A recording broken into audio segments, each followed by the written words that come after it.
मैं अपने भाई को ना इनकी पीठ नहीं लगने दूंगा।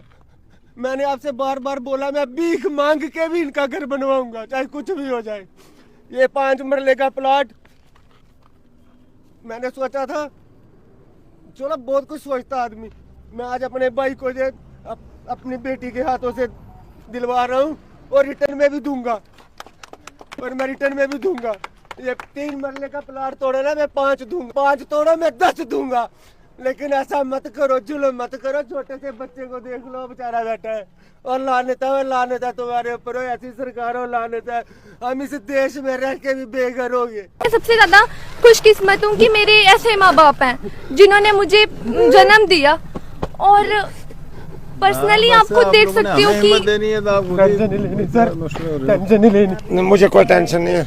जहाँ मेरी पब्लिक साथ है, जम्मू के लोग मेरे साथ हैं, मेरे बेटे के साथ है, हमारी सपोर्ट में। हमें इससे धन दौलत क्या चाहिए और कुछ नहीं चाहिए हमारे। हम बोलता हूँ कि बीजेपी वालों तुम्हें कीड़े पड़े कुत्तों, मर जाओ तुम। और उमर अब्दुल्ला सरकार से मेरी यही है कि तू तो भैया रिजाइन ही दे दे, तेरे से अच्छा काम तो ये साला जानवर कर ले।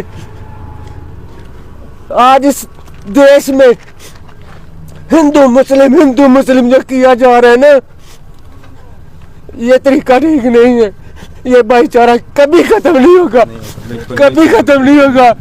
मेरा भी गिरा दो सालो, मेरा भी गिरा दो, मर जाओ, मर जाओ, तुम मर जाओ सालो, मर जाओ। मैं कुछ नहीं कह सकता, तुम बहुत अच्छे हो, तुम्हारे बच्चे जिए, ये मैं सोचना जब बेगाना। हम हैं, जिंदे हैं, और भी आएंगे, सब कुछ होगा। और मैं अपने भाई को, ये बहुत बड़ा तमाचा है तुम्हारे मुंह के ऊपर। सामने आई है और आप देख सकते हैं कि वो अपनी जमीन का कुछ हिस्सा जो है वो उन्हें देना चाहते हैं कि वो वहाँ पे अपना आशियाना बना सकें, जो कल का पूरा परिवार यहाँ पे आया है। बेटी के हाथों से जो है वो जमीन का टुकड़ा जो है वो अरसाज डैम को जो है वो यहाँ पे देना चाहते हैं। और यहाँ पे मैं अपने भाई को ना इनकी पीठ नहीं लगने दूंगा। मैंने आपसे बार बार बोला, मैं भीख मांग के भी इनका घर बनवाऊंगा, चाहे कुछ भी हो जाए। ये 5 मरले का प्लॉट मैंने सोचा था, चलो बहुत कुछ सोचता आदमी, मैं आज अपने भाई को अपनी बेटी के हाथों से दिलवा रहा हूँ और रिटर्न में भी दूंगा, और मैं रिटर्न में भी दूंगा। ये 3 मरले का प्लॉट तोड़े ना, मैं 5 दूंगा, 5 तोड़ा मैं 10 दूंगा।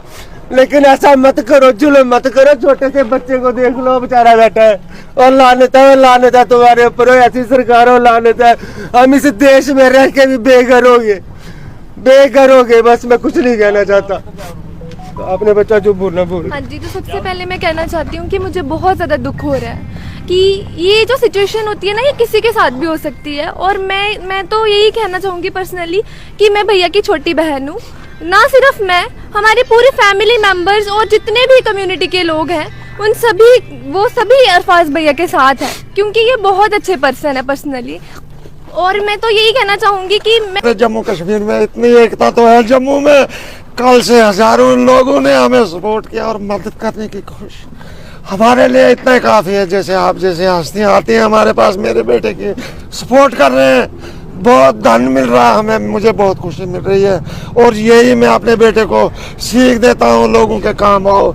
लेकिन सच्चाई का ज़माना नहीं है इस वक्त, सच का साथ कम देने वाले और जो बेईमान लोग हैं, जो रिश्वतखोर लोग हैं, जो 2 नंबर के धंधे करने वाले, जो 50-50 कनाल के प्लाट हड़प करने वाले, उनको कोई कुछ नहीं कहता। 2 मरले ये आपके सामने है प्रॉपर्टी। अगर ये वैसा मेरा बेटा होता है या वैसा लुटेरा होता है, इसका भी कोई महल होता बहुत बड़ा आज तक 8-10 सालों में। लेकिन मैंने इसको यही नसीहत की, बेटा अच्छे काम करते करते हमारी जान अगर जनता के पीछे और अपने समाज के पीछे लग जाए, परवाह मत करना। मैं ये समझूंगा अपने हिंदुस्तान के आईन के लिए शहीद हो गया मेरा बेटा, मैं इसके लिए तैयार हूँ। मैं अपनी जनता के लिए, बस जम्मू के लोगों का मैं आभार हूँ, सब पूरी जनता का, जो मेरे इस वक्त बेटे की सपोर्ट में है और सपोर्ट करते हैं। मैं धन्यवाद करता हूँ मीडिया का भी, हिंदू का भी, सिख का भी, ईसाई का भी, अपनी बिरादरी का। मैं इसी में कल से दग मेरी जवानी आ रही है और मेरी जिंदगी जो है मतलब शायद इस खुशी से बढ़ेगी जो हमें समाज और मीडिया और अच्छे अच्छे लोग जो है सच्चाई पे चलने वाले लोग हैं, वो मेरे बेटे का इस वक्त साथ दे रहे हैं। मुझे इससे ज्यादा कोई धन दौलत नहीं चाहिए, और मुझे जनता की मेरे बच्चों पे दुआ होगी, इनको कुछ नहीं होगा, कोई पता नहीं ला सकता, ना कोई ऑफिसर ना कोई जेडीए। ये मैं शरेआम कहता हूँ, सच्चाई के साथ ऊपर वाला भी और जनता भी है, झूठ के साथ शैतान है। और जो ऑफिसर ऐसा जुल्म करते, 2-2, 3-3 मरले का प्लाट वाले को अगर बेघर कर रहे हैं, उनको जब ऊपर वाले का भूचाल आएगा, उनके बच्चे भी रोड में होंगे। ये मुझे पूरी उम्मीद है, जिसने हमें पैदा किया उसकी जात पे, और हिंदू मुस्लिम धर्म और जम्मू की जो एकता है, मैं इसको धन्यवाद देता हूँ। ये कायम रहे जब तक कयामत आएगी, या मतलब जब तक ये दुनिया की जिंदगी और ऊपर वाले ने ये धरती और चांद सूरज बनाया, तब तक ये कायम रहे। बस इससे ज्यादा मैं कुछ नहीं कह सकता हूँ। धन्यवाद आपका, मीडिया का, हिंदू मुस्लिम का, सिख ईसाई का। मैंने कल से देखा कि मैं तो एक डिस्ट्रिक्ट डोडा का या डिस्ट्रिक्ट रामबन का रहने वाला था, लेकिन पूरा जम्मू कितने डिस्ट्रिक्ट है, सब जम्मू डिस्ट्रिक्ट के हमारे बहन भाई है, चाहे वो हिंदू है, मुस्लिम है, ईसाई है, सिख है, ईसाई है, सब भाई। मतलब मुझे लगा कि आज हमारे भाई हैं, हम इंसान है, इंसान की पहचान जम्मू में है, ये ना के और किसी जगह होगी। मैं जो सुनते हम देखते आ रहे हैं, लेकिन जम्मू के लोग मैंने शुरू से देखा, मुझे भी 40 साल हो गए जम्मू में रहते हो। और ये जम्मू, ये जो 3 मरले मतलब इस वक्त सत्यानाश हुआ, ये बड़ी मेहनत से बना था, बड़ी मेहनत करके बनाया था। और अगर हमारे बच्चे जो बेइंसाफी करते, छोटे छोटे बच्चे स्कूल से आके अपने किताबें, अपना घर ढूंढने लगे, पापा का मम्मी का, उनको ताला बंद करके उधर उसमें होम में रखा हुआ था, अनाथ आश्रम के होम में लेडीज लोगों को, जेंट्स कोई नहीं था। जेंट्स से 3 बच्चे थे, पोते 2 और मेरा बेटा अरफाज अहमद ढिंग। इनको पुलिस ने फौरन पहले, सबसे पहले फोन तोड़े, मीडिया का काम करते हैं, फोन तोड़े और हिरासमेंट करके पुलिस चौकी में बिठा दिया। घर में यहाँ ऊपर वाला था, यहाँ के कुछ चंद लोग थे, लेकिन पुलिस ने इतना नाका लगाया हुआ था। मैंने हर जगह देखी जम्मू में, तब से लेके अभी तक बहुत स्ट्राइक चली, बड़े मतलब जेडी आई, पुलिस आई, लेकिन जितनी फोर्स एक 3 मरले के लिए। मेरी मीडिया से यही अपील है, अब आप कहेंगे कि फैसला क्या, किससे डिमांड रखते हैं आप? मेरी आपसे ही डिमांड है कि फैसला करने वाली मीडिया है, और मेरी भाईचारा जो जनता है वो जो फैसला देगी वही हमें मंजूर होगा कि ये क्यों गिराया गया, इसका मतलब कसूर क्या था, जुर्म क्या था। जो जुर्म वाले हैं वो छूट के बाहर तीसरे दिन आ जाते हैं, जो चिट्टा बेचते हैं वो चौथे दिन जमानत से बाहर आ जाते हैं। मतलब इतनी क्या दुश्मनी? यही दुश्मनी है कि भाई मतलब जो गलत करता, हमारे समाज को खराब करता, हमारे यूथ को खराब कर रहा है, हमारे नौजवानों को खराब कर रहा है, जो कि मतलब हिंदुस्तान की आइन को बनाए रखने वाले, उनके दिमागों को बर्बाद करते हैं। क्या मतलब उनका साथ देगी बड़े ऑफिसर लोग या ये बैरोक्रेट लोग, जो कि मतलब जम्मू कश्मीर की पूरी सरकारी लैंड जो है वो बेच डाली इन लोगों ने मिलजुल के, मिलीजुली भगत से। क्या आज तक जब ये घर बनाया, झुग्गी बनाते 10 साल लगते हैं, 10 दिन लगते हैं, घर बनाते बनाते 40 साल लग गए मुझे, एक एक ईंट जोड़ते जोड़ते और यहाँ तक पहुँचते पहुँचते। तो क्या ये रातों रात बना? उस वक्त जेडीए नहीं थी, पुलिस नहीं थी, सरकार नहीं थी। उस वक्त क्या सरकार को नहीं लगा, जेडीए को नहीं लगा कि स्टेट लैंड है? उस वक्त माल जो चढ़ता है, उनके जो छोटे मुलाजिम है उनकी प्रॉपर्टियां चेक की जाए कि मतलब अगर उनकी तनख्वाह 1500 थी, डेली वेजर था, उसके घर करोड़ों में इस वक्त केस हैं। तो मुझे किसी से शिकायत नहीं है, लेकिन मैं ये कहता हूँ उस वक्त भी जेडीए थी। मैं जेडीए ने जन्म बाद में लिया, मैं पहले उससे आया हूँ कई साल। और उसके बाद अगर जेडीए यहाँ थी तो मतलब अरफाज ढिंग का घर क्यों नहीं? इसने तो जन्म लिया है इस घर में। अभी तो इसने मतलब कोई मतलब वो नहीं किया है, एक जगह दूसरी जगह इसने अपने लेके अपनी प्रॉपर्टी खरीदी, वो भी गिरा दिया, घर वो भी बर्बादी होगी, 20-30 लाख का नुकसान किया।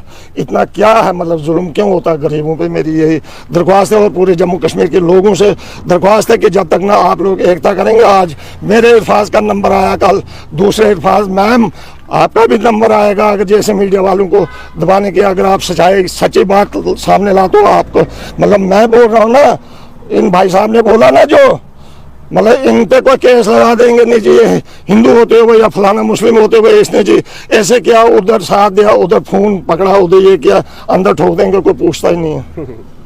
तो शायद हम पर भी ऐसा हो, लेकिन करें कोई बात नहीं, हम सच्चाई से पीछे हटने वाले एक नहीं। मिनट, मेरी कश्मीर में जो मेरा फयाज दोस्त है, मेरा बेस्ट फ्रेंड है फयाज ऋषि, अगर आप मुझे देख रहे होंगे, आयत मेरी बेटी है, वो इस टाइम एडवोकेट है और एक माना जाना तो मेरा दोस्त है, इतना बड़ा ठेकेदार है। तुमने मुझे रात को भी कहा ना, तू जा मेरे भाई, मैं तेरे साथ हूँ। अब घर बनाना है, अब तो सुन लेना, पागल मैं हंस भी रहा हूँ और रो भी रहा हूँ। हंस इसलिए रहा हूँ कि मुझे पता है मेरे पीछे स्पोर्ट कश्मीर तक है, बाहर तक भी है, लेकिन दोस्त तू एक बहुत अच्छा इंसान है। ऋषि भाई, रिक्वेस्ट है मेरी, घर बनाना है जबरदस्त तरीके से, बस यही मेरी रिक्वेस्ट है आपसे। ये आप देख सकते हैं, ये प्यार है, मतलब कोई ये नहीं कि हमने इनको कोई बुला करके यहाँ पे लाया है या मैं कोई नेता हूँ तो मैं इनको सिखाऊंगा। ये इनका प्यार है, जो ये छलका है इनकी आंखों में, और किस तरह से ये मतलब डॉक्यूमेंट्स लेकर के मतलब मेरे को ऑफर कर रहे हैं कि आप हमारा मतलब, ये तो इनका बड़ापन है, ये हमदर्दी है। और एक अरफाज डैंग का घर तोड़ने से, एक अरफाज डैंग का घर का दरवाज़ा बंद होने से मेरे लिए लाखों घरों के दरवाजे खुल चुके हैं। मेरे को इससे बड़ा और क्या चाहिए था। उन लोगों ने, उन ताकतों ने सोचा था अरफाज डैंग टूटेगा, ख़त्म हो जाएगा, लेकिन यहाँ पे मेरे को इतना हौसला मिला है, इतना मतलब लोगों का प्यार मिला है। हर जगह से मेरे को फ़ोन कॉल आ रहे हैं, इतने हज़ारों लोग मेरे को यहाँ कल से अभी तक मिल चुके हैं, तो बहुत प्यार मिल रहा है और मेरा हौसला और बुलंद हुआ है, ना कि टूटा है। और मैं हमेशा ही सच की आवाज़ बनता रहा हूँ, बनता रहूँगा, आगे भी इसी तरह से काम करूँगा, इससे दुगने मतलब जोश से काम करूँगा। मेरा मतलब ये ख़त्म नहीं होगा। कोई सोचेगा कि घर तोड़ दिया तो इसकी हिम्मत टूटेगी, हिम्मत अरफाज डैंग की कोई तोड़ नहीं सकता है जब तक हमारी जनता हमारे साथ है ना। भैया को ये वाला जो घर टूटा है ये हम वापस नहीं ला सकते, पर हाँ इतना है कि मेरे जो पापा ने इतना अच्छा डिसीजन लिया, 5 मरला जो ज़मीन है वो भैया के नाम कर दिया और उनके फैमिली मेम्बर्स के लिए, तो मैं तो बहुत ज़्यादा प्राउड फील कर रही हूँ इस वक्त। और भैया को हमें यही, भैया के हमेशा साथ ही रहेंगे और इनके फैमिली मेम्बर्स के साथ हैं हम।